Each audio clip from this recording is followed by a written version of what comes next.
Alors, maintenant qu'on a le texte de fait, la mise en page incomplétée, le point qui peut devenir peut-être compliqué, c'est si j'ai d'autres éléments à apporter dans mon plan.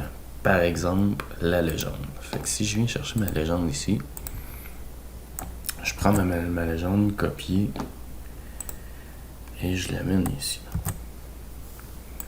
Donc, premièrement, elle est tout petite, ici. Ce qu'on vous a probablement montré, module 4 ou module 8, c'est que je peux aller voir les propriétés du texte. Ici. Donc, voyez-vous, ils sont à 2.5.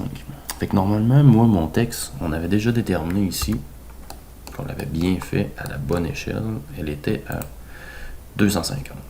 Donc, si j'ai ici 2.5, je veux l'avoir à 250, tout ce que j'ai à faire, c'est une échelle avec la fonction EC, pardon. Donc, Enter, ici. Le facteur d'échelle va être de 100. Si je m'en viens ici voir, maintenant, mon texte est vraiment aussi à 250. Fait qu'après ça, on pourra s'ajuster sur la grosseur des symboles. Ça, c'est pas trop un problème, là. C'est plutôt symbolique là, dans le plan. Mais au moins, je sais que mon texte, il fonctionne. En faisant cette manière-là, ce que ça me donne comme opportunité, surtout comme facilité, c'est que si je m'en viens ici, puis je me fais une deuxième fenêtre pour aller mettre ma légende. Bon, attends, je la mets un petit peu plus basse ici. Comme ça. Je vais aller chercher ma légende.